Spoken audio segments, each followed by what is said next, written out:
ছদিনের London সফরে মুখ্যমন্ত্রী মমতা বন্দ্যোপাধ্যায় কলকাতা থেকে দুবাই হয়ে পৌঁছেছেন লন্ডনে। সোমবার থেকে ঠাসা কর্মসূচি, বৃহস্পতিবার কেলক কলেজে ভাষণ। হাওড়ায় এখনো জলের জন্য হাহাকার। হাওড়ায় জলের জন্য গাড়ি পাঠাচ্ছে কলকাতা পুরসভা, তাতেও মিটছে না তেষ্টা।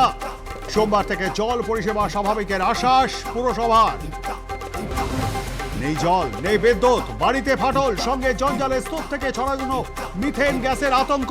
দুর্ভোগে হাওড়া বেলগেছিয়া বাসিন্দারা, স্থানীয়দের পাকা বাড়ি করে দেওয়ার আর্জি মুখ্যমন্ত্রীর কাছে।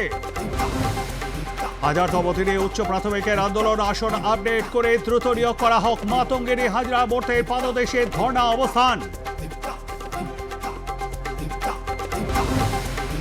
বারুইপুর তমলুকের পর হলদিয়ায় শুভেন্দুর পদযাত্রা। হলদিয়া থেকে একাধিক ইস্যুতে মুখ্যমন্ত্রীকে কটাক্ষ বিরোধী দলনেতার। সনাতনীরা মমতা বন্দ্যোপাধ্যায়কে ভোট দেবেন না, বার্তা শুভেন্দুর। তৃণমূল কাউন্সিলরকে পরিবার সমেত মেরে ফেলার হুমকি। পানিহাটের কাউন্সিলর সম্রাট চক্রবর্তীকে ভিন রাজ্য থেকে হুমকি ফোন, অন্যান্য কাউন্সিলরদেরও হুমকি। খড়দা থানায় লিখিত অভিযোগ দায়ের। ডিজিটাল অ্যারেস্টের হুমকি দিয়ে হাসপাতালে ঠিকা কর্মীকে প্রতারণার চেষ্টা, মোটা অঙ্কের টাকা দাবি করে প্রতারকরা। বর্তমান সাইবার ক্রাইম থানায় লিখিত অভিযোগ দায়ের। খোঁজ মিলল মেহুল চোকসির। বেলজিয়ামে রয়েছে পিএনবি কেলেঙ্কারির অন্যতম অভিযুক্ত। মেহুলকে ভারতে ফেরত পাঠাতে বেলজিয়াম সরকারের সঙ্গে কথা নয়াদিল্লির।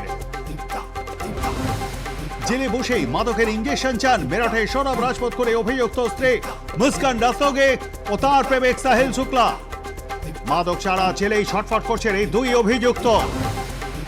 ক্যান্টনমেন্টে থাকার কথা, ক্যান্টনমেন্টেই থাকুন। সুস্থ পরিবেশ পেরাতে বাধা হয়ে দাঁড়াবেন না। বাংলাদেশ সেনাকে হুঁশিয়ারি এনসিপি নেতা হাসনাত আব্দুল্লাহ। বিতর্ক তুঙ্গে।